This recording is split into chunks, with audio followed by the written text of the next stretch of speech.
said that she was struggling with some sins. சமீப காலத்தில் ஒரு வாலிப சகோதரி என்னிடத்தில் வந்து அவள் சில பாவங்களோடு கூட போராடி கொண்டிருக்கிறாள் என்பதை அவள் என்னோடு கூட சொன்னாள். And she said, brother, I am doing this willingly. I love to do it, so will God forgive me? அவள் என்னிடத்தில் சொன்ன காரியம் என்னவென்றால், பிரதர், நான் செய்கிறதான இந்த பாவத்தை மிக சந்தோஷத்தோடு கூட மனப்பூர்வமாய் நான் செய்கிறேன்.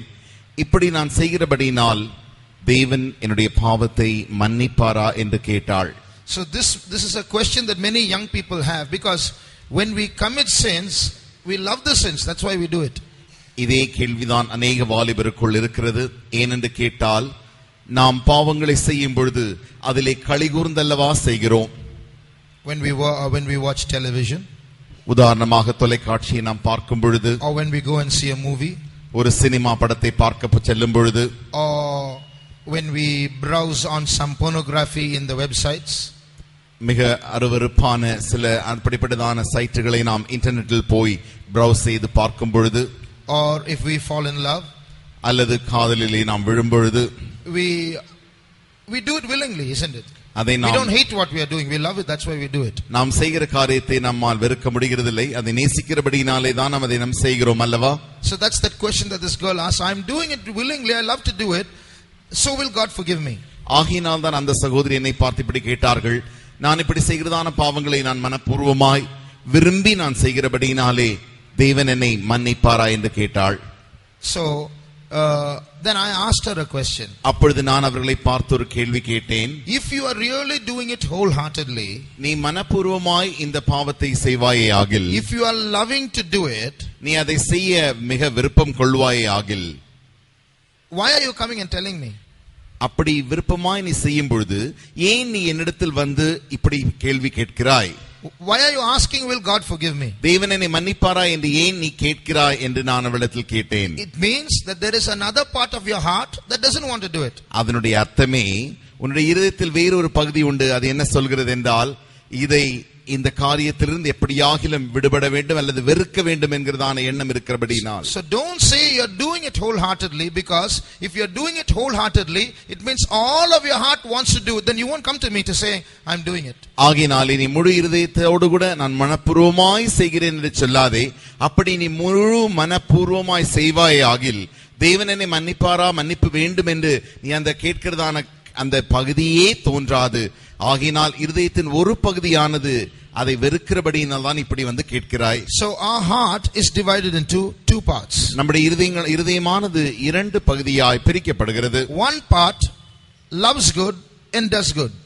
ஒரு பகுதியானது நன்மையை நேசித்து அது நன்மையை செய்கிறது. The other part loves the evil and does the evil. மற்ற ஒரு பகுதி உண்டு, அது தீமையை நேசித்து தீமையை செய்கிறது. So we should not say that we are wholeheartedly good or wholeheartedly evil. We are divided in heart. ஆகையினாலே நான் முழு மனதும் நல்லவனாய் நன்மையாய் இருக்கிறேன் அல்லது முழு இருதயமே கெட்டு போய் விட்டது என்று அப்படி நாம் சொல்லவே முடியாது. You even look at sinners. நீங்கள் பாவிகளை கூட நோக்கி பாருங்கள். Even before I was saved, நான் ரட்சிக்கப்படுவதற்கு முன்பதாக, when I used to mingle with friends, நான் என்னுடைய நண்பர்களோடு கூட கலந்து செல்லும் பொழுது, I would notice those friends, they don't know Jesus and they don't know salvation, but still there was a conscience in them that pricked them, that said what they were doing was wrong. அவர்கள் இயேசுவை அறியாமல் இருந்தாலும், ரட்சிப்பு என்கிறதான காரியத்தை அவர்கள் கேள்விப்படாமல் பெற்றுக்கொள்ளாமல் இருந்தாலும் கூட, அவர்கள் தவறான காரியங்களை செய்யும் பொழுது அவருடைய சொந்த மனசாட்சியை அவர்கள் செய்வது தவறு என்பதை குத்தி காட்டுவதை அவர்கள் வெளிப்படுத்தினார்கள். So even in the unsaved hearts, there is a good part that pricks them about the wrong that they do and wants to change. ஆகையினாலே ரட்சிக்கப்படாத இருதயங்களும் கூட அவருடைய இருதயத்தில் ஒரு நன்மையான பகுதி உண்டு. அது என்னவென்றால், அவர்கள் செய்கிறதான அந்த தீமையான பகுதியை வெறுக்கிறதான நன்மையான ஒரு பகுதியான இருதயம் அவர்களுக்குள் உண்டு. So what's going on is a war is going on. ஆகையினால் என்ன நடக்கிறது என்றால், இருதயத்திற்குள்ளே ஒரு யுத்தம் நடக்கிறது. The good part of our heart wants to get bigger and bigger and capture the whole heart. The evil part of our heart that also wants to get bigger and bigger and capture the whole heart. இருதயத்தின் இந்த நல்ல பகுதியானது அது அந்த மற்ற பகுதியோடு கூட போராடி போராடி தன்னுடைய நல்லதான பகுதியை முழு இருதயத்திலும் பெருக்கிக் கொள்ள விரும்புகிறது. ஆனால் அதே சமயத்தில் இருதயத்தில் இருக்கிறதான அந்த தீமையான பொல்லாப்பான பகுதியானது தன்னை பெரிதாக்கி பெரிதாக்கி அது தன்னுடைய இருதயத்தை முழுவதுமாய் பிடித்துக் கொள்ள விரும்புகிறது. St. Paul, speaking about his past life, he said, the good that I want to do, I don't do, but the evil that I don't want to do, that I end up doing. பரிசுத்த பவுல் இப்படி சொல்கிறார். அவர் என்ன சொல்கிறார் என்றால், விரும்புகிற நன்மை அல்லாமல் விரும்பாத தீமையை நான் செய்கிறேன். So that's also a proof that our heart is divided. அதுதான் நம்முடைய இருதயமானது பிரிந்திருக்கிறது என்பதை நிரூபிக்கிற நிரூபணமாய் இருக்கிறது. So when we normally in all religions they say this, good people go to heaven, bad people go to hell. எல்லா மதங்களுமே இப்படி சொல்லுவார்கள். நல்லவர்கள் எல்லாரும் மோட்சம் அல்லது சொர்க்கத்திற்கு போய் விடுவார்கள், கெட்டவர்கள் எல்லாரும் நரகம் என்கிறதான இடத்திற்கு போய் விடுவார்கள் என்று சொல்வார்கள். So if we are now divided, isn't it? We are half good and half bad. So we'll half go to heaven and half go to hell, is it? நம்முடைய இதயங்கள் எல்லாம் பகுதியாய் பிரிந்திருக்கிறபடினாலே நன்மையான பகுதியாகிய அந்த அரை பகுதி பரலோகத்திற்கும் கெட்ட பகுதியான அந்த பொல்லாப்பான பகுதி நரகத்திற்குமா செல்ல வேண்டும். So how does this problem get solved? அப்படி என்றால் இந்த பிரச்சனைக்கு முடிவு என்ன? You take the good part. நீங்கள் நன்மையான பகுதி எடுத்துக் கொள்ளுங்கள். There's a Christian proverb like this. இப்படி ஒரு கிறிஸ்தவ பழமொழி உண்டு. If you think there is enough goodness in you which qualifies you for heaven, you don't know sin.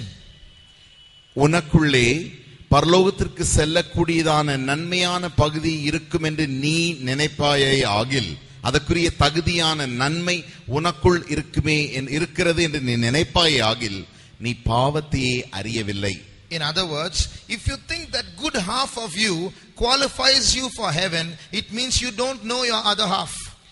அதனுடைய மற்ற வார்த்தைகளில் சொல்ல போனால், உன்னுடைய இருதயத்தில் அந்த நல்ல பகுதி உண்டே, அந்த பகுதி உன்னை என்ன நினைக்க செய்கிறது என்றால், நீ கண்டிப்பாக இந்த நல்ல பகுதி இருக்கிறபடியினால் நீ பரலோகத்திற்கு தான் போய்விடுவாய் என்று சொல்லுமே ஆகில், உனக்குள்ளே அந்த பொல்லாத பாதி பகுதி உண்டே, அந்த பகுதியை நீ அறியாமல் இருக்கிறாய். That's one part of the saying.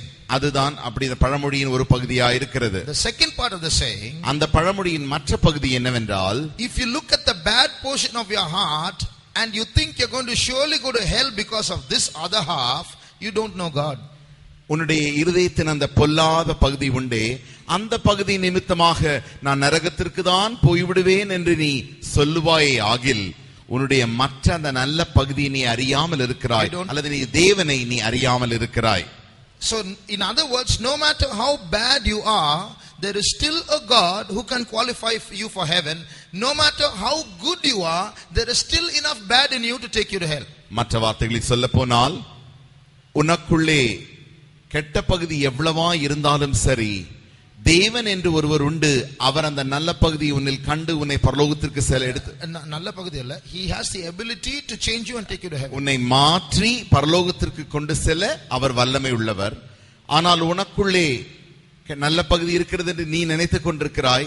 ஆனால் உனக்குள்ளே மறைந்திருக்கிறதான அந்த கெட்ட பகுதியானது உன்னை நரகத்திற்கு கொண்டு செல்லும் என்பதை நீ அறியாமல் இருக்கிறாயா? So eventually to say that good people will go to heaven and bad people will go to hell is wrong. ஆகையினாலே முடிவாக நல்ல ஜனம் யாவரும் மோட்சத்திற்கும் கெட்டவர்கள் யாவும் நரகத்திற்கு செல்வார்கள் என்று சொல்வது தவறு.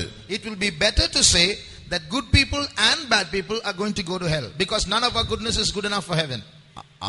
அதை காட்டிலும் என்ன சொல்லலாம் என்று கேட்டால், நல்லவர்களும் கெட்டவர்களும் எல்லாருமே நரகத்திற்கு தான் போவார்கள் என்று நாம் சொல்லுவோமே ஆகில் அது மேன்மையா இருக்கும். ஏனென்றால் இந்த நன்மைகள் யாவும் ஒன்றும் கூட நம்மை பரலோகத்திற்கு கொண்டு செல்ல முடியாது. Now you look at this bad part of ourselves. நமக்குள்ளே இருக்கிறதான அந்த கெட்ட பகுதியை நாம் நோக்கி பார்ப்போமாக. That part which not only does wrong but loves to do wrong. அந்த கெட்ட பகுதியானது தவறை செய்கிறது மாத்திரமல்ல, அந்த தவறை செய்யவும் விரும்புகிறது. So we are going to see how dangerous that is. ஆகினாலே அது எவ்வளவு ஆபத்தானது என்பதை நாம் அறிந்து கொள்ள வேண்டும். Now we have been hearing for the past few weeks how political powers and the presidents and the rulers of nations are making secret plans to rule the world. கடந்த கொஞ்ச வாரங்களாக நாம் படித்துக் கொண்டிருக்கிறோம் எப்படி உலகத்தின் பிரபலமான தலைவர்கள் யாவரும் ஒன்றாய் சேர்ந்து ரகசியமாய் அவர்கள் ஆலோசனை பண்ணி கொண்டிருக்கிறார்கள். ஒன்றாய் சேர்ந்து முழு உலகத்தையும் தங்களுடைய ஆளுகைக்குள்ளாய் கொண்டு வர வேண்டும் என்று முயற்சிக்கிறார்கள் என்று. They are making electronic devices which can control human minds without their knowing it. இப்பொழுது அவர்கள் கண்டுபிடித்ததான இந்த எலக்ட்ரானிக் மெஷின் என்கிறதான ஒரு சிறிய பொருள் உண்டு. அதன் மூலமாக ஒரு மனிதனை அவனை அறியாமலேயே அவனை இவர்கள் தங்களுடைய கட்டுக்குள் வைத்திருக்க முடியும். Just like we have cell phone jammers. எப்படி நாம் இந்த செல்போன்களை பேசக்கூடாதபடிக்கு இதை தடை செய்யும்படிக்கு ஜாமர் என்கிறதான ஒரு கருவி இருக்கிறதோ, people are wearing devices around their necks and going about with them so that these thought controlling electronic devices may not attack them. In America people are wearing those. இன்றைக்கு அமெரிக்க தேசத்தில் அதற்கு எதிராக ஒரு கருவியை பொருத்திக் கொண்டு எல்லாரும் மாட்டிக்கொண்டு செல்கிறார்கள். என்னவென்றால், அப்படி நீங்கள் அந்த கருவியை பொருத்திக் கொள்ளாமல் செல்வீர்களே ஆகில் அந்த எலக்ட்ரானிக் நுண்ணணுவின் மூலமாக தங்களுடைய மனதையே யோசனையை கட்டுப்படுத்துகிறதான வேறு ஒரு கருவி அவர்களை தாக்கி விடுமாம். அதை தாக்காதபடிக்கு இன்றைக்கு அமெரிக்க தேசத்தார் அநேகர் கழுத்திலே அதற்கு எதிர்கருவியை பொருத்தி நடந்து செல்கிறார்கள். Serious research is going on to control the minds of human beings and it's almost finished. மனிதனுடைய இருதயங்களை மனதை கட்டுப்படுத்தக்கூடியதான தங்களுடைய கட்டுக்குள் கொண்டு வரக்கூடியதான அப்படிப்பட்ட மிக மிக ஆழ்ந்த ஆராய்ச்சிகள் நடந்து கொண்டிருக்கின்றன. அவைகளின் முடிவு அதிசீக்கிரமாய் வந்துவிட்டது. We have been also hearing about how UFOs are increasing in the world. இன்றைக்கு எப்படி நாம் கண்கள் தென்படாத அப்படிப்பட்ட பொருட்கள் யாவும் சுற்றி கொண்டிருக்கிறது என்பதை நாம் அறிந்திருக்கிறோம். Now we wonder what these aliens from other planets are doing. Where are they from? Is it possible that there is really life on other planets? மற்ற கோள்களிலிருந்து வாழ முடியுமா? அங்கிருந்து சிலர் வந்து சில ஆவிகள் வந்து சில பொருட்கள் வந்து விழுகின்றன, இவைகள் எல்லாம் அங்கு வாழ முடியுமா என்று ஆராய்ச்சி செய்கிறார்கள். There is a theory that is proposed like this. இப்படி ஒரு தத்துவம் சொல்லப்பட்டது. Many people, many human beings are disappearing from the earth, especially in America. அமெரிக்க தேசத்தில் விசேஷமாக அநேக மனிதர்கள் திடீர் என்று காணாமற் போகிறார்கள். And some of them have come back and they said they were abducted or kidnapped by aliens. அப்படி காணாமற் போன ஒரு சிலர் திரும்பமாக இப்பொழுது வந்திருக்கிறார்கள். அப்படி வந்தபொழுது அவர்கள் சொல்கிறார்கள், அவர்கள் தங்கள் அறியாத ஒரு புதிய அந்நியராலே பிடிக்கப்பட்டு நாங்கள் கொண்டு போகப்பட்டு திரும்பவுமாய் வந்திருக்கிறோம் என்று சொல்கிறார்கள். So one reason this could be happening is evil spirits are kidnapping human beings for a particular reason. இதனுடைய காரணம் ஒரு காரணம், பல காரணங்களில் ஒரு காரணம், ஆவிகளும் கூட இன்றைக்கு மனிதனை தனக்குடைய கட்டுக்குள் கொண்டு வந்து கொண்டிருக்கின்றன. So one proposal is these human beings who are being abducted have been taken to the moon, some have been taken to the planet Mars. இப்படி மனிதர்களை பிடித்து கொண்டு போனவர்கள் அந்த மனிதர்களை எடுத்துக்கொண்டு போய் சிலரை சந்திரனிலும் சிலரை மற்ற கோள்களிலும் வைத்திருக்கிறார்கள். In 2009 September from America a rocket was sent to bomb the moon and it took place. The moon was bombed. 2009 ஆண்டு செப்டம்பர் மாதத்தில் அமெரிக்க தேசத்திலிருந்து ஒரு பெரிய ராக்கெட் அனுப்பப்பட்டது. அது சந்திரனை போய் அப்படியே பாம்பு வைத்து வெடித்து சிதற செய்யும்படியாக அந்த அணுக்கள் வெடிகுண்டுகள் அனுப்பப்பட்டன. அப்படியே சிதறவும் செய்தது. Why? Who is there on the moon for them to send bombs? ஏன் சந்திரனை போய் தாக்கும்படிக்கு அணுகுண்டை அனுப்பும்படிக்கு யார் அங்கே இருக்கிறார்கள்? So it's a secret acknowledgement that there's someone there. ஆகையினாலே யாரோ ஒருவர் அங்கே இருக்கிறார்கள் என்பதினாலே இது ஒரு ரகசியமான நிரூபணமாய் இருக்கிறது. They have sighted some buildings in the planet Mars. அந்த கோளிலே அவர்கள் சில கட்டிடங்களை பார்த்திருக்கிறார்கள். So what is likely to be happening? ஆகினால என்ன நடக்க போகிறது என்றால், through the process of cloning, இன்றைக்கு இரண்டு செல்களை எடுத்து அப்படி புதியான ஒரு பிறவியை உண்டாக்குகிறார்களே. There is a suggestion that human beings are being used so that through the demons using human beings are indulging in cloning which will create half demons half humans. இப்படி இந்த cloning என்கிறதான வார்த்தை என்னவென்றால், இரண்டு செல்களை எடுத்து இரண்டு பிறவிகளினுடைய செல்களை எடுத்து அது மனிதனும் இல்லாமல் மிருகம் இல்லாமல் அப்படி உண்டாக்குகிறார்கள். இப்படி உண்டாக்குவதின் காரணம் என்னவென்றால், இப்படி உண்டாக்கி மனிதனையும் பிசாசுகளையும் ஒன்றாக்கி அப்படி உண்டாக்கும்படியாகவே. So the result is half demon, half human. அதனுடைய முடிவு என்னவென்றால் பாதி பிசாசும் பாதி மனிதனுமாயிருப்பான். So these are the aliens, they are saying. இதைத்தான் அவர்கள் ஒரு அந்நிய வெளியிலிருந்து வந்த புறம்பானவர்கள் என்று சொல்கிறார்கள். So they will have bodies, so they need UFOs to travel. அவர்களுக்கு சரீரங்கள் உண்டு, அவர்கள் பறந்து செல்ல பறக்கும் தட்டுகள் தேவை. And there's another suggestion that the Antichrist who's coming to rule the earth might be one of them, half demon, half human. மற்றொரு ஆலோசனை நான் உங்களுக்கு சொல்ல விரும்புகிறேன். இந்த உலகத்தை அரசாட வரப்போகிறதான அந்தி கிறிஸ்து அரை பிசாசும் அரை மனிதனுமாய் இருப்பான். There is a suggestion, there's a proposal or an idea like that. அப்படி ஒரு எண்ணமும் இருந்து கொண்டிருக்கிறது. So it is not impossible, it's possible it could happen that way. அது நடக்க கூடாத ஒரு காரியம் இல்ல, அது கண்டிப்பாக நடந்தும் ஆகலாம். Now when all these things are happening and it's very near, இவைகள் எல்லா காரியங்களும் நடந்து இப்படி நெருங்கி வரும் பொழுது, you know, the sad truth is this. மிக துக்ககரமான உண்மை என்னவென்றால், inside our heart is enough badness so that our own heart can betray us, present us to the Antichrist and walk away. நம்முடைய இருதயத்திற்குள் போதுமான அளவுக்கு பொல்லாப்பு இருக்கிறபடினாலே அந்தி கிறிஸ்துக்கு முன்பாக நம்முடைய சொந்த பொல்லாப்பே நம்மை காட்டி கொடுத்துவிட்டு நடந்து செல்ல ஆயத்தமாய் இருக்கிறது. Our anger, நம்முடைய கோபங்கள், our greed, நம்முடைய பேராசைகள், our lust, நம்முடைய இச்சைகள், these all are nice sometimes, good to enjoy, but are so dangerous that in the midst of all our spirituality, these can betray us and show us to the Antichrist, bring us under his control and then deceive us. இது நாம் அனுபவிக்க மிக நல்லதாக தெரிகிறது. ஆனால் நடக்கிற காரியம் என்ன? இவ்வளவு ஆவிக்குரிய பகுதிகளின் மத்தியிலே இந்த காரியங்கள் நமக்குள்ளே இருந்து நம்மை கடைசியாய் நம்மையே காட்டி கொடுத்து விட்டு அவைகள் போய் விடுகின்றன. So this bad part of our heart is like Judas Iscariot. ஆகையினாலே நமக்குள்ளே இருக்கிறதான இந்த பொல்லாப்பான பகுதியானது யூதாஸ் காரியோத் போன்றதானது. Act like a friend and betray us. சிநேகிதனை போல் நடந்து கடைசியாய் காட்டி கொடுப்பது. So that's why we have to be very careful about this bad part of the heart. ஆகையினாலே தான் நம்முடைய இதயத்தில் இருக்கிறதான இந்த பொல்லாத பகுதியை குறித்து நாம் மிகவும் கவனமாய் இருக்க வேண்டும்.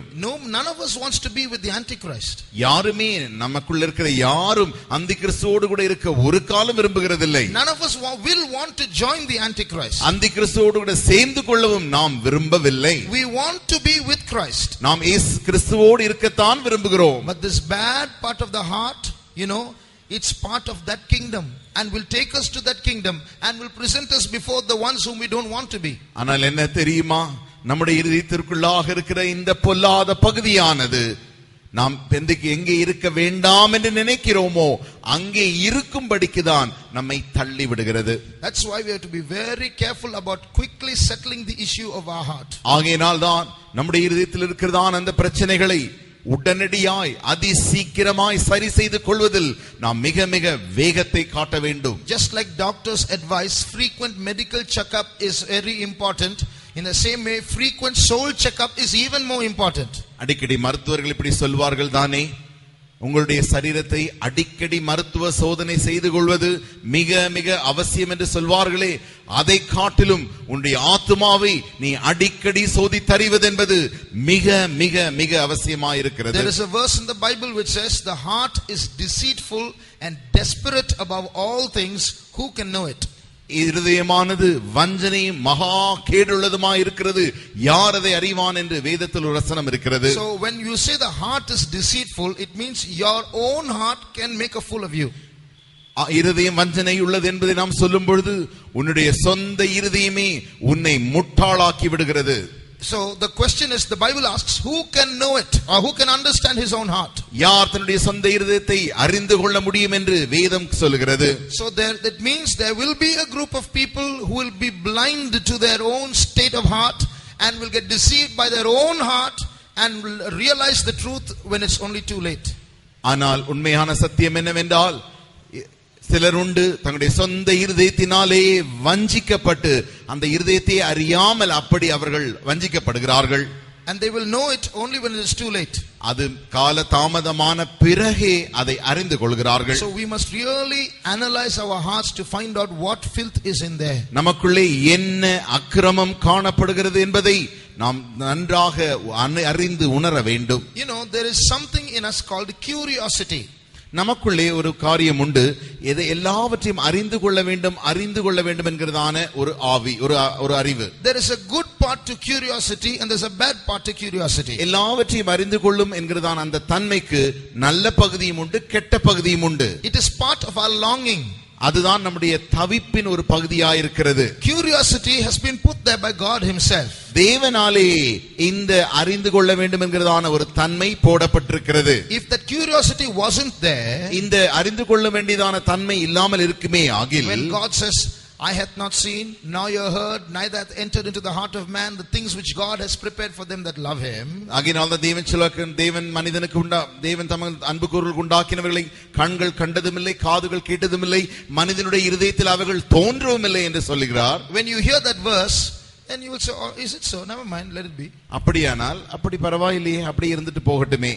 But when the verse like that it says, eye has not seen what God has prepared for you. God has, heaven is such a beautiful place. This curiosity wells up within us and wants to know. ஆனால் என்ன நடக்கிறது என்றால், வசனத்தின் அந்த அடிப்படை காரணம் என்னவென்றால், மனிதன் தேவன் தன் அன்பு கூறுகிறவர்களுக்கு ஆயத்தமாக்கினவைகளை கண்கள் கண்டதில்லை என்று சொன்ன மாத்திரத்தில் அவன் அது என்னவா இருக்கும் என்று அறிந்து கொள்ள அந்த தன்மை அவனுக்குள் எழும்புகிறது. Unfortunately, our soul or heart has got corrupted and is curious about knowing wrong things. ஆனால் துரதிர்ஷ்டவசமாக நம்முடைய இருதயமும் நம்முடைய ஆத்துமாவும் தீட்டுப்பட்டபடியினாலே தவறான காரியங்களை அறிந்து கொள்ள வேண்டும் என்கிறதான தன்மை பெருகிக் கொண்டிருக்கிறது. In Proverbs chapter 7, நீதிமொழிகள் 7ஆம் அதிகாரத்தில் you see Solomon the wise, he once looked out of his house, out of the window. அங்கே சாலமன், ஞானியாகிய சாலமன் தன்னுடைய ஜன்னல் வழியாக வெளியே எட்டி பார்க்க விரும்புகிறான். And he says he saw a young man void of understanding. அங்கே அறிவில்லாத ஒரு வாலிபனை அங்கே கண்டான். Read that verse please. ஆரம்பத்தில் இருக்கு 7 8 9 அங்கே 6 நான் என் வீட்டின் ஜன்னல் அருகே நின்று பலகனி வழியாய் பார்த்தபொழுது பேதையர்களாகிய வாலிபருக்குள்ளே ஒரு புத்தியீன வாலிபனை கண்டு அவனை கவனித்தேன். So what was his lack of understanding? இங்கே அவனுடைய புத்தியீனம் என்ன? There was this curiosity in him. அவனுக்குள்ளே அறிந்து கொள்ள வேண்டும் என்கிறதான ஒரு தன்மை இருந்தது. He heard about a particular attractive woman in a particular place. ஒரு குறிப்பிட்ட இடத்தில் மிக அழகுள்ள ஒரு ஸ்திரீயை குறித்து அவன் கேள்விப்பட்டிருக்கிறான். And his friends would have told him how she's compliant and she yields to men who approach her. அவனுடைய நண்பர்கள் வந்து அவனிடத்தில் சொல்லி இருக்கிறார்கள், எப்படி அவளிடத்தில் வந்து அவளை கேட்கிறவர்களை அவள் எப்படி தன் நயவஞ்சனம் செய்வாள் என்பதை குறித்து சொல்லி இருக்கிறார்கள். அவள் ஒத்துப்போவாள் என்று சொல்லி இருக்கிறார்கள். So it's written he didn't go into that house. ஆனால் அவளுடைய வீட்டிற்குள் அங்கே அவன் போகவில்லை. A curiosity welled up him. He only passed by her house. அவனுக்குள்ளே அறிந்து கொள்ள வேண்டும் என்கிற தன்மை பெருகினபடினாலே அவளுடைய வீட்டின் வழியாய் போனான். I won't go in, I'll just pass by. அங்கே அவளுடைய வீட்டிற்குள் நான் போக மாட்டேன், ஆனால் அந்த வீட்டின் வழியாய் போய் விடுவேன். Read the next verse. அவன் மாலை மயங்கும் அஸ்தமான நேரத்திலும் இரவின் இருண்ட அந்தகாரத்திலும் அவள் இருக்கும் சந்து கடத்த தெருவில் சென்று அவள் வீட்டு வழியாய் நடந்து போனான். So he was not intending to go inside. Maybe he just wanted a glimpse. I've heard about this woman, let's see what she is like, and just pass by her house. நான் அந்த ஸ்திரீயின் வீட்டிற்குள் போக மாட்டேன், ஆனால் இவளை குறித்து நான் கேள்விப்பட்டபடினாலே அவள் யார்தான் என்பதை நான் பார்த்து மாத்திரம் விடுகிறேனே என்று சொல்லி அவள் வீட்டு வழியாய் போனான். The rest of the chapter says how that curiosity ended up in chewing up his life itself. ஆனால் முழு அதிகாரத்தை நீங்கள் வாசிக்கும் பொழுது இப்படி அறிந்து கொள்ள வேண்டும் என்கிறதான தன்மை அவனுக்குள் இருந்து அப்படி அவன் செய்தபடினாலே அவனுடைய ஜீவியத்தையே அழித்து போட்டது என்பதை நாம் பார்க்கிறோம். So this curiosity to know the wrong things is in the bad heart side of our heart. தவறான காரியங்களை அறிந்து கொள்ள வேண்டும் என்கிறதான தன்மை நம்முடைய இதயத்தில் இருக்கிறதே, அதுதான் அந்த இருதயத்தின் பொல்லாத பகுதியாக இருக்கிறது. So we have to check ourselves and see, is it there in our hearts? நம்முடைய இருதயங்களுக்குள் அப்படிப்பட்ட பகுதி இருக்கிறதா, இந்த தன்மை இருக்கிறதா என்பதை நாம் ஆராய்ந்து பார்க்க வேண்டும். You know, it's a looking forward. Just now you heard a testimony. There was a looking forward for the SMS that was arriving. இப்பொழுது நாம் கேட்ட சாட்சியின்படியாக நாம் எதிர்பார்க்கிறோமே, SMS வராதா என்ற அந்த எதிர்பார்ப்பு. Is there any curiosity in your cell phone for you to search every morning? Is a particular SMS from a particular number coming and falling into your cell? நீ அதிகாலையில் எழுந்த உடனே ஓடி போய் உன்னுடைய போனை எடுத்து அந்த குறிப்பிட்ட நபரிடத்திலிருந்து எனக்கு SMS வந்திருக்கிறதா அல்லது ஒரு போன் கால் தான் வந்திருக்கிறதா என்று நீ ஏங்கி தவிர்த்து பார்க்கிறாயே. That's the wrong kind of, that's called passing by her house. அதுதான் அவளுடைய வீட்டின் வழியாய் போவது. And that can result in great devastation in your soul. உன்னுடைய ஆத்மாவில் பெரிய அழிவுக்கு அது முடிவிலே கொண்டு வந்துவிடும். So be very sure, see if that curiosity is there, and go to God and settle it with him quickly. அப்படிப்பட்டதான தன்மை அறிந்து கொள்ள வேண்டும் என்கிறதான தன்மை உனக்குள் இருக்குமே ஆகில் தேவனிடத்தில் அதிவேகமாய் போய் உன்னுடைய இருதயத்தின் பகுதியை சரி செய்து கொள். While these inclinations are there itself, you must go to some servant of God and confess it. இப்படி உனக்குள்ளே அந்த ஆசை, அந்த தூண்டுதல் இருக்கும் பொழுதே நீ தேவனுடைய ஊழியக்காரரிடத்தில் போய் அதை நீ அறிக்கை செய்து விடு.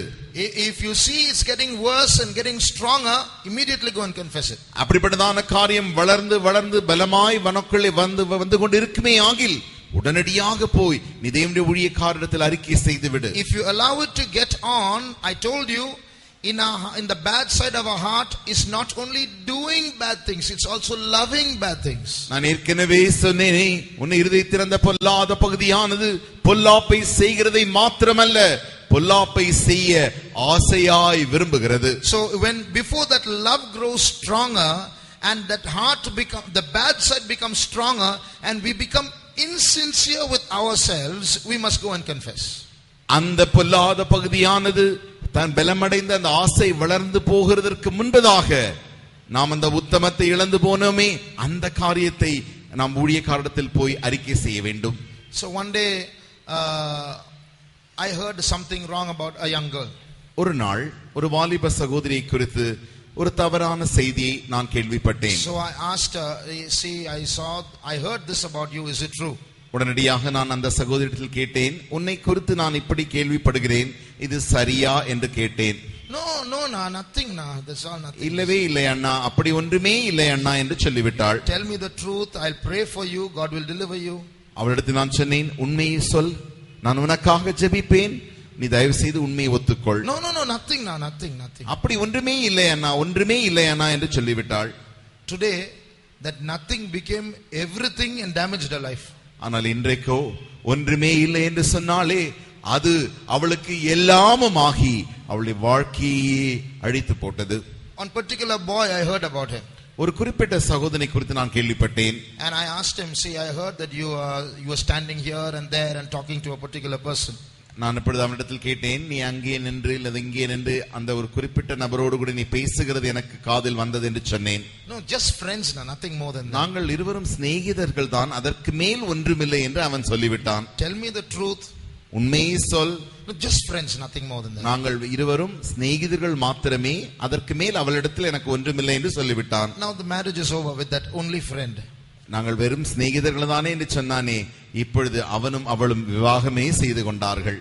So these are entanglements which are so dangerous it can take us right to hell. இவைகள் தான் உன்னுடைய ஆத்துமாவை நரகத்திற்கு எடுத்து செல்லக்கூடிய மிக மிக ஆபத்தான கட்டுகளாய் இருக்கிறது. When that boy was born, God has already planned his future. அந்த சகோதரன், அந்த பையன் பிறந்த பொழுதே தேவன் அவனுடைய வருங்காலத்தை ஏற்கனவே திட்டமிட்டு வைத்திருக்கிறார். If God has planned a marriage for him, God has planned a girl for him also. தேவன் அவனுக்கு விவாகம் செய்ய வேண்டும் என்று திட்டம் செய்திருப்பாரே ஆகில் அவனுக்கென்று ஒரு மனைவியை உண்டாக்கி வைத்திருப்பார். So now when he makes his own choice and goes and gets married and then realizes he's done wrong, what can he do now? Can he get rid of her and say, this is not will of God, so get out, I'm going to get married to the right girl? அவன் தன்னுடைய சொந்த அறிவிலே தன் சுயமாய் தெரிந்து கொண்டு இப்படி ஒரு ஸ்திரீக்கு விவாகம் செய்தபடியினாலே பின்பு பிரச்சனை வந்த பின்பு இப்பொழுது ஆண்டவரே நான் தவறு செய்து விட்டேன் என்றால் மாற்றவா முடியும்? Now what will happen? என்ன நடக்கிறது என்றால், Situations like this will ensnare us. When Jesus comes, we won't go this strange love or strange woman or sins that take us away from God will go and show us to the Antichrist. Here, this is your person, catch him and do what you like. ஆனால் என்ன காரியம் இப்படிப்பட்டதான சூழ்நிலைகள் யாவும் நம்மை எதற்குள் மாட்டி வைத்து விடுகிறது என்றால், தேவன் வரும்பொழுது நமக்குள்ளே இருக்கிறதான நம்முடைய அந்த உள்ளே இருக்கிற பாவங்களே நமக்கு வெளியே வந்து நம்மை அந்தி கிறிஸ்துவிடத்தில் கொண்டு போய் நம்மை குற்றவாளியாய் காட்டி கொடுத்து விடுகிறது. Just like Jesus sent 12 disciples and other disciples and said, go and make disciples of all nations and bring them to me. எப்படி இயேசுவானவர் சீஷர்களையும் மற்ற யாவரையும் அழைத்து நீங்கள் போய் சகலரையும் சீஷராக்கி என்னிடத்தில் கொண்டு வாருங்கள் என்று சொன்னாரோ, in the same way sins are Satan's apostles. அதே வண்ணமாக பாவங்களும் பிசாசின் அப்போஸ்தலர்களாய் கிரியை செய்கின்றன. Just like Jesus' disciples, they go about everywhere canvassing on Satan, showing good to allure people.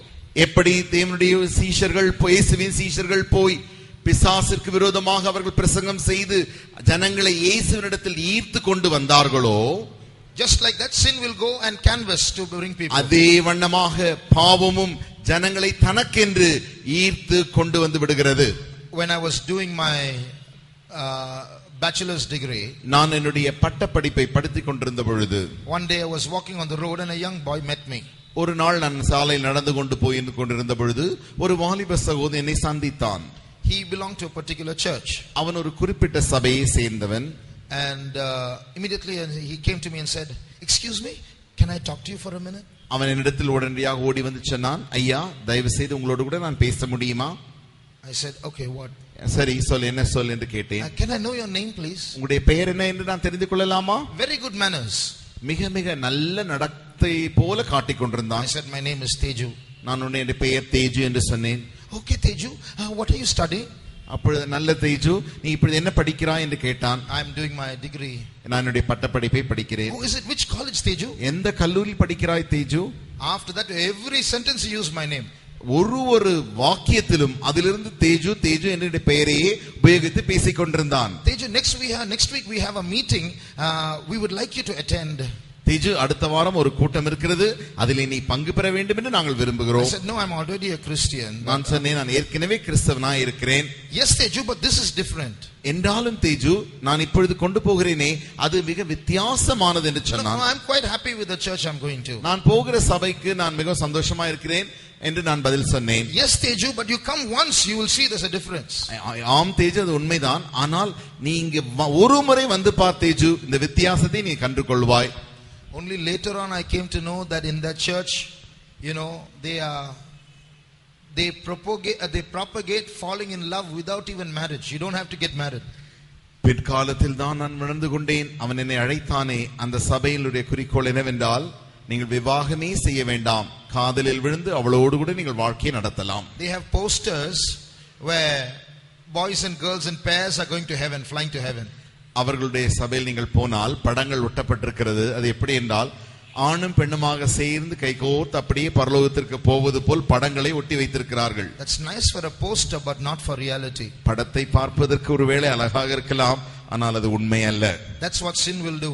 அப்படித்தான் பாவம் செய்து விடுகிறது. Act as a friend and behave very artificially and show artificial love and pull you and pull you and pull you, and after you're trapped let you go and laugh at you. உன்னிடத்தில் சிநேகிதனை போல வந்து உனக்கு ஒரு உண்மையான அன்பில்லாத அந்த நிஜமில்லாத அன்பை போல ஒரு ஒப்பனை செயற்கையான அன்பை காட்டி செயற்கையான பழக்கத்தை காட்டி காட்டி காட்டி உன்னை ஈர்த்து கடைசியில் கொண்டு போய் உன்னை நரகத்தில் தள்ளி விடுகிறது. That's why as young people we need to be very careful about solving the bad side of our life. ஆகையினால் தான் வாலிபராகிய நாம் நம்முடைய ஜீவியத்திலே அந்த கெட்ட பகுதி இருக்கிறதே, அதை சரி செய்து கொள்ள மிக மிக நாம் ஆயத்தம் காட்ட வேண்டும். So how do we expand the good part and make it invade the bad part? ஆகினாலே நமக்குள்ளே இருக்கிறதான அந்த தீமை முற்றிலுமான அந்த தீமையான பகுதி முற்றிலுமாய் எடுக்கப்பட்டு நமக்குள்ள இருக்கிறதான அந்த நன்மையான பகுதி பெருகி பெருகி பெருகி இதயத்தை நிரப்ப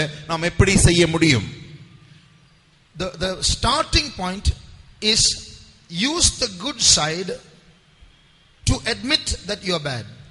தொடக்கமான புள்ளி என்னவென்றால், தொடக்க பகுதி என்னவென்றால், உனக்குள்ளே இருக்கிற அந்த தீமையான பகுதியை தீமையான பகுதிதான் என்று அந்த நல்ல பகுதியின் மூலமாக நீ ஒத்துக்கொள்ள வேண்டும். So the Bible says overcome evil with good.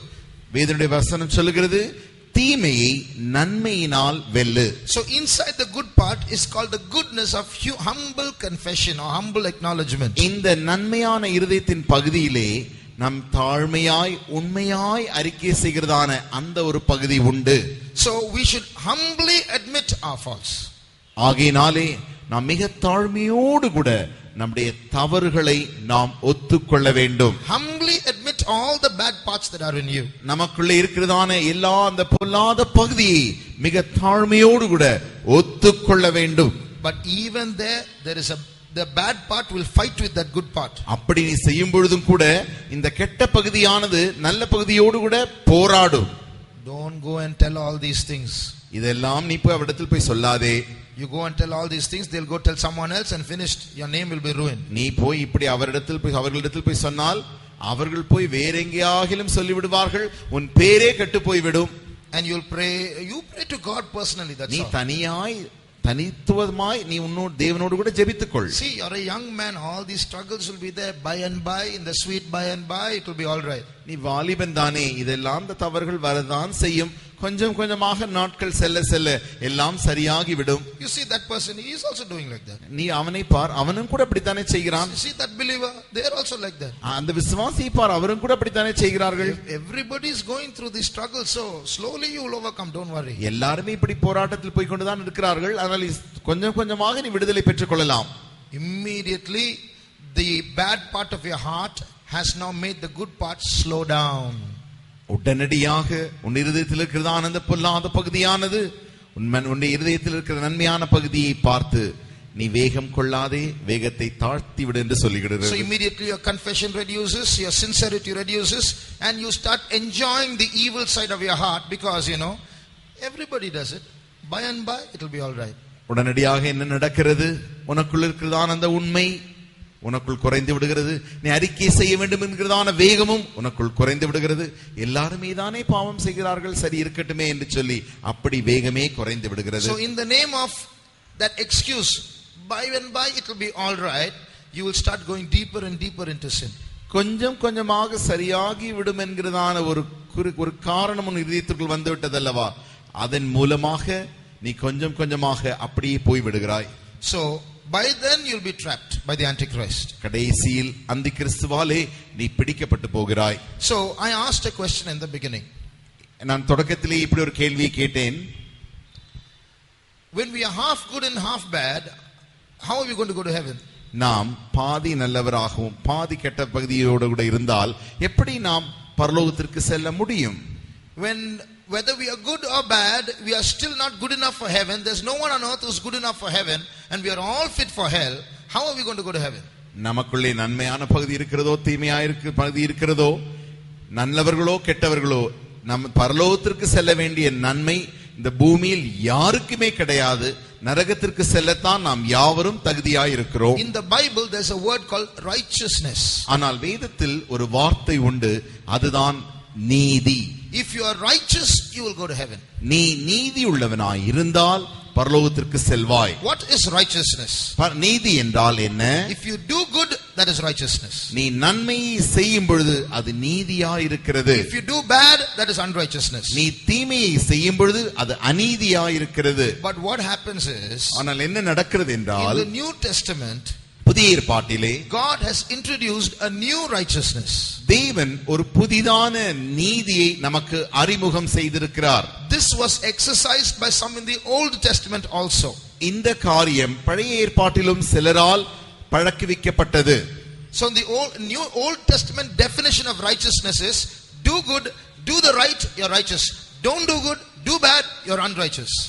பழைய ஏற்பாட்டின் அந்த கொள்கை என்னவென்று கேட்டால், அந்த நீதி என்னவென்றால், நீ நன்மையை செய்தால் நீதியாயிருப்பாய், தீமையை செய்தால் நீ அநீதி செய்கிறாய் என்று பழைய ஏற்பாட்டு தத்துவம் சொல்லுகிறது. But in New Testament it's totally changed. ஆனால் புதிய ஏற்பாட்டிலோ அது முற்றிலுமாய் மாறுபட்டது. In the New Testament the definition of righteousness is this. புதிய ஏற்பாட்டிலே நீதி என்றால் என்ன என்கிறதின் அந்த விளக்கம் என்னவென்றால், you may have a lot of good that seems to qualify you in society and perhaps even in heaven. உனக்குள்ளே சமூகத்திலும் ஏன் பரலோகத்திற்கும் செல்லக்கூடியதான நல்ல காரியங்கள் தகுதியாய் காணப்படலாம். I don't go for unnecessary fights. நான் தேவையில்லாமல் யாரிடத்திலும் சண்டைக்கு போக மாட்டேன். I wear only white clothes on Sunday morning. ஞாயிற்றுக்கிழமை காலைகளில் நான் வெண்வஸ்திரம் தான் தரிப்பேன். I don't put on long hair like anyone. I cut my hair short. நான் நீளமான முடி வைக்க மாட்டேன். நான் முடியை நன்றாக வெட்டி விடுவேன். So all these kinds of things we have as you know certificates as though we are good and therefore we will go to heaven. நாம் இவைகள் யாவும் நல்லது என்று நமக்கு அப்படி ஒரு சான்றிதழ் கிடைக்க பெற்று பரலோகத்திற்கு போய் விடுவோம் என்று நாம் நினைக்கிறோம். Take all that list of good, இந்த நன்மைகள் சொல்கிறதான எல்லாவற்றையும் நீங்கள் பட்டியலில் போட்டுக் கொள்ளுங்கள். and take that list and throw it into the dustbin. அந்த பட்டியலை எடுத்து அப்படியே குப்பை தொட்டியில் போடுங்கள். Then you'll have another list. இப்பொழுது வேறு ஒரு பட்டியல் வரும். I am not praying properly. நான் ஒழுங்காக ஜெபிக்கிறதில்லை. Very often lust is warring in my heart. அடிக்கடி என் இதயத்தில் இச்சை என்னோடு கூட போராடுகிறது. There are certain evil desires in me. எனக்குள்ளே தீமையான ஆசைகள் உண்டு. When I get angry, I lose control of myself. எனக்கு கோபம் வரும்பொழுது என்னையே என்னால் அடக்க முடியவில்லை. Take that list. அந்த பட்டியலை போடுங்கள். Put that also in the dustbin. அதையும் தூக்கி இப்பொழுது குப்பை தொட்டியில் போடுங்கள். Now what do you do? இப்பொழுது நீங்கள் என்ன செய்ய வேண்டும்? Run to Jesus. இயேசுவிடத்தில் ஓடி போங்கள். Say, Jesus, I believe you. இயேசுவே, நான் உம்மை விசுவாசிக்கிறேன் என்று சொல்லுங்கள். If you do that, that is called righteousness. நீங்கள் அப்படி செய்வீர்களேயாகில் அதுவே நீதி என்று அழைக்கப்படுகிறது. This is the definition of New Testament righteousness. இதுதான் புதிய ஏற்பாட்டின்படி நீதி என்பதின் விளக்கமாயிருக்கிறது. There's a verse like this. இப்படி ஒரு வசனம் உண்டு. God brought Abraham outside his tent. ஆபிரகாமை தேவன் அவனுடைய கூடாரத்திலிருந்து வெளியே கொண்டு வந்து, Abraham, look up. ஆபிரகாமே, வானத்தை அண்ணாந்து பார். Do you see those stars, those millions of stars? அங்கே லட்சக்கணக்கான கோடிக்கணக்கான நட்சத்திரங்களை பார்க்கிறாய் அல்லவா?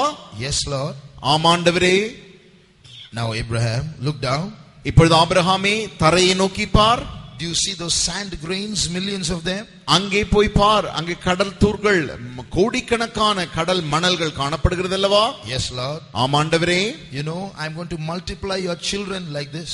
உன்னுடைய பிள்ளைகளை நான் இப்படி பலுகி பெருக பண்ணுவேன். Abraham said, I believe.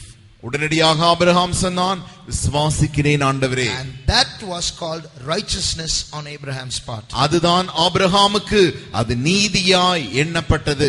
Abraham believed God and that became righteousness for Abraham, the Bible says. வேதம் சொல்லுகிறது, ஆபிரகாம் தேவனை விசுவாசித்தான், அது அவனுக்கு தேவனால் நீதியாய் எண்ணப்பட்டது. So when it's not being over conscious about our goodness and badness, it's about being conscious about how good Jesus is. நாம் நமக்குள்ளே இருக்கிறதான எல்லா நல்ல பகுதி எது கெட்ட பகுதி என்பதை அப்படி அறிந்து கொண்டு அப்படி செய்வதல்ல முக்கியம். இயேசு எவ்வளவு நல்லவர் என்பதை அறிந்து கொள்வதே மிக மிக முக்கியம். I go to heaven not because I am good. I go to heaven because Jesus is good. நான் பரலோகத்திற்கு நான் நல்லவனாய் இருக்கிறபடினாலே போக முடியாது. நான் பரலோகத்திற்கு செல்வனே ஆகில் அது என்னுடைய தேவன் நல்லவராய் இருக்கிறபடினாலே. The Bible says there are many mansions in heaven. வேதம் சொல்லுகிறது, பரலோகத்தில் அநேக வாசஸ்தலங்கள் உண்டு. Different grades in heaven also. பரலோகத்திலும் பல படிகள் உண்டு. I come to give my reward according as each man's work shall be, the Bible says. வேதம் சொல்லுகிறது, அவனவனுக்கு நான் அளிக்கும் பலன் என்னோடு கூட வருகிறது. If we are going to get credit for all that we did, நாம் செய்வர்கள் யாவற்றுக்கும் பலனை பெற்றுக்கொள்வோமே ஆகில், பேர் பெற்றுக்கொள்வோமே ஆகில், and if God going to say you did this, you did that, you did that, and so you're going to come there, தேவன் இப்படி சொல்வார், நீதான் செய்தாய், நீ இதை செய்தாய், நீ இதை செய்தாய், பரலோகத்திற்கு வா என்று சொல்வாரே ஆகில், it is true we are going to be rewarded for our works. நம்முடைய அந்த கிரியைகளுக்கு தக்க பலனை நாம் பெற்றுக்கொள்வோம் என்பது உண்மைதான். But on our side, if we are going to be conscious of that goodness, when we get up there, we'll be proud people. நாம் செய்கிறதான இந்த காரியங்களை குறித்து நாம் அவ்வளவு கவனத்தோடு இருப்போமே ஆகில், பரலோகத்தில் நான் சென்று அதற்கேற்ற பலனை பெறுவேன் என்கிற எண்ணம் வருகிறதே, அதுவே நமக்கு பெருமையாய் மாறிவிடுகிறது. So we'll be showing everybody, see my crown. பார், என்னுடைய கிரீடத்தை பார், எல்லாருக்கும் காட்டுவோம். In heaven there's nothing like that. அப்படி ஒரு காரியமும் பரலோகத்தில் இல்லை. In heaven it says it's a place made without hands. பரலோகத்திலே ஒரு அந்த இப்படி heaven is a place made without hands. Heaven is a place made without hands. கரங்களால் செய்யப்படாத இடம்தான் பரலோகம். In other words, there is no human element in heaven. மற்ற வார்த்தைகளில் சொல்லப்போனால் மனிதனை சார்ந்ததான எந்த காரியமும் பரலோகத்தில் கிடையாது. In some huge buildings, there will be a granite stone with an etching on it, this was built by so and so in the year so and so. You will never see such granite stones in heaven. நீங்க இந்த உலகத்திலே போய் பார்த்தால் பெரிய பெரிய கட்டிடங்களிலே அவர்கள் கல்வெட்டுகள் வைத்திருப்பார்கள் வாசலிலே. இந்த கட்டிடமானது இந்த மனிதராலே இந்த நபரால் கட்டப்பட்டது என்றெல்லாம் எழுதி செதுக்கி வைத்திருப்பார்கள். நீங்கள் பரலோகத்திற்கு போனால் இப்படி ஒரு கல்வெட்டுகளை நீங்கள் பார்க்கவே முடியாது. When you go to heaven, every stone will have the name of Jesus on it. நீங்கள் பரலோகத்திற்கு போகும்பொழுது ஒவ்வொரு கல்லும் அங்கிருக்கிற கற்கள் யாவும் இயேசு என்கிற பெயரை மாத்திரமே எழுதப்பட்டிருக்கும். So if by the grace of God you and I get to heaven and we are the bride of Christ there, தேவனுடைய கிருபையினாலே நீங்களும் நானும் பரலோகத்திற்கு கிறிஸ்துவின் மனவாட்டியாய் செல்லுவோமே ஆகில், and all the other people in heaven who do not belong to the bride category, and all the angels of heaven surround us and look at the bride and say, how did you get up here? அங்கே அந்த மனவாட்டி என்கிறதான ஸ்தானத்திற்கு வராத மற்றவர்கள் யாவரும் தேவ தூதர்களும் நம்மை அப்படியே ஆச்சரியத்தோடு பார்த்து நீ எப்படி இங்கே வந்தாய் என்று கேட்பார்கள். How did you cross all those rivers? எப்படி நீ எல்லா ஆறுகளையும் கடந்தாய்? How did you escape all those animals? எப்படி நீ இப்படிப்பட்டதான எல்லா மிருகங்களையும் நீ தாண்டி வந்தாய்? How did you pass through all the darkness? எப்படி இப்படிப்பட்டதான எல்லா இருட்களையும் நீ தாண்டி வந்தாய்? How did you go through all that loneliness? எப்படி இப்படிப்பட்டதான எல்லா தனிமையான அந்த தனிமையின் பகுதியெல்லாம் நீ கடந்து வந்தாய்? The bride won't say, my prayer life. உடனடியாக மனவாட்டி இப்படி சொல்ல மாட்டாள், என்னுடைய ஜெப ஜீவியத்தினால் தான் வந்தேன் என்று சொல்ல மாட்டாள். She will have nothing to say about herself. அவளை குறித்து சொல்ல அவளுக்கு அங்கு ஒன்றும் இல்லை. If I pass through darkness, if I pass through valleys and hills and jungles and animals, and I have come here to this place. நான் இப்படிப்பட்டதான இருட்களையும் பள்ளத்தாக்குகளையும் மலைகளையும் குன்றுகளையும் காடுகளையும் விலங்குகளையும் நான் கடந்து வந்திருப்பேனே ஆகில், she will point to her husband and say, he is the reason. அவள் தன்னுடைய மணவாளனையே கையை காட்டி இவரே காரணம் என்று சொல்லுவாள். So I am what I am because God is what he is. தேவன் அவர் தேவனாகவே இருக்கிறபடினால் நான் இன்றைக்கு நானாய் நின்று கொண்டிருக்கிறேன். Shall we close our eyes? நான் நம்முடைய கண்களை மூடுவோமா? We have such a beautiful savior. நமக்கு ஒரு இவ்வளவு அழகுள்ள ஒரு இரட்சகர் உண்டு. Your God is so good. நம்முடைய தேவன் மிக நல்லவராய் இருக்கிறார். Jesus is so sweet. நம்முடைய இயேசு மிக இனிமையானவராய் இருக்கிறார். Though we are so bad, he loves us as we are. நாம் அதிக கெட்டவர்களாய் இருந்தாலும் அந்த கெட்டவர்களையே அவர் அதிகமாய் நேசிக்கிறார். So what we are going to do now is we are going to cleave to Jesus. ஆகையாலே நாம் இப்பொழுது என்ன செய்ய போகிறோம் என்றால் நாம் இயேசுவை பற்றி கொள்ள போகிறோம். So don't let your goodness make you proud because there's no such goodness in you. ஆகையினாலே உன்னுடைய நல்ல காரியங்களை நினைத்து அந்த நல்ல காரியங்கள் நிமித்தம் பெருமைப்படாதே, உனக்குள் நன்மையானது இல்லை. And don't let any of that badness in you condemn you because God is better than all that badness. உன்னுடைய கெட்ட பகுதிகள் இருக்கிறதே, அந்த தீமையான காரியங்களை கொண்டு உன்னையே நீ ஆக்கினை தீர்த்து செய்து விடாதே. அந்த கெட்டவைகள் யாவற்றிற்காட்டிலும் உன்னுடைய தேவன் பெரியவராய் இருக்கிறார். The only thing we must do is cleave to Jesus. நாம் செய்ய வேண்டிய ஒரே ஒரு காரியம் என்னவென்றால் இயேசுவை நாம் பற்றி கொள்ள வேண்டும். That's the first goodness that we can ever have. நமக்கு கிடைக்கிற அந்த முதல் நன்மையே அதுவாகத்தான் இருக்கும். Many of us, we hold the sword in our hands, we have the breastplate of righteousness, we have the shield of faith, but we don't put on our helmet of salvation. அநேகர் நம்முடைய கரத்தில் பட்டயத்தை வைத்திருக்கிறோம், ரட்சிப்பு என்கிறதான அந்த we have சுவாச கேடகத்தை பிடித்திருக்கிறோம், but we don't have the helmet of salvation. ஆனால் ரட்சிப்பு என்கிறதான அந்த தலைச்சீராவை நாம் அணியாமல் இருக்கிறோம். Let's put on our helmets today. இன்றைக்கு நாம் நம்முடைய தலைச்சீராவை போட்டுக் கொள்வோமாக. What is salvation? ரட்சிப்பு என்றால் என்ன? Salvation is cleaving to Jesus. ரட்சிப்பு என்றால் இயேசுவையே பற்றிக் கொள்வது. So 1 or 2 minutes we are all going to cleave to Jesus. ஒன்றல்லது 2 நிமிடம் நாம் யாவரும் இயேசுவை பற்றிக் கொள்ள போகிறோம். From the depth of our hearts we are going to call out to Jesus. நம்முடைய இருதயத்தின் ஆழத்திலிருந்து நாம் இயேசுவை நோக்கி கூப்பிட போகிறோம். You know what the word Hosanna means? ஹோசன்னா என்கிறதான வார்த்தையின் அர்த்தம் என்ன தெரியுமா? It means save now, I beseech thee. ஆண்டவரே நீர் என்னை ரட்சித்துக் கொள்ளும், நான் உம்மை பற்றிக் கொள்கிறேன். So let us cleave to Jesus. ஆகையினாலே நாம் இயேசுவை பற்றிக் கொள்வோமாக. Don't look at your badness now. உனக்குள்ள இருக்கிறதான அந்த தீமை நீ பார்க்க வேண்டாம். Don't look at your goodness now. உனக்குள்ள இருக்கிற அந்த நன்மையை நீ நோக்கி பார்க்க வேண்டாம். Let's all run to Jesus. நாம் யாவரும் இயேசுவண்டை ஓடி போவோமாக. Jesus is good and he is good enough to save me. இயேசு நல்லவராய் இருக்கிறார், என்னை ரட்சிக்க அவர் நல்லவராகவே இருக்கிறார். The question is, are you good enough to call out to Jesus? நீ இயேசுவை நோக்கி கூப்பிட அந்த நல்ல பகுதி உனக்குள் இருக்கிறதா?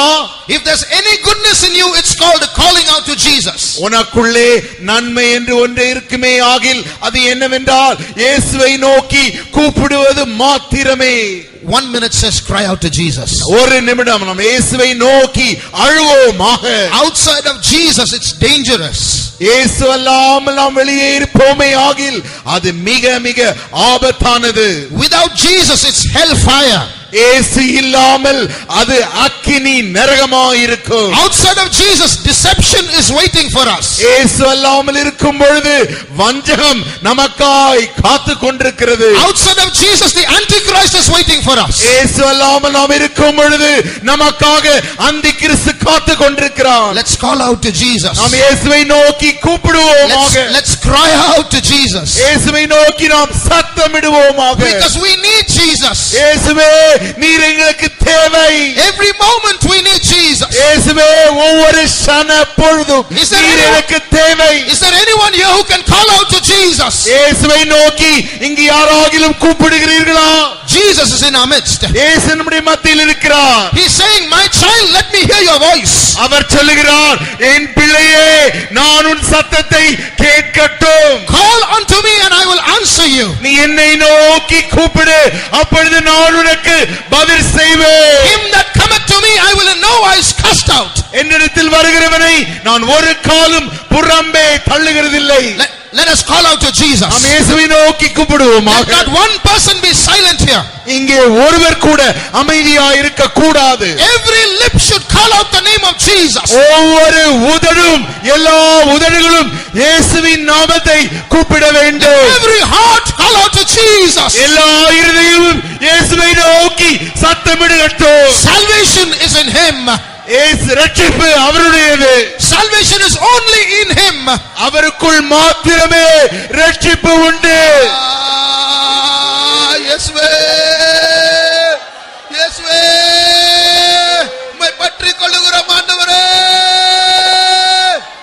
இயேசப்பா. Jesus save now Lord. Save us Lord.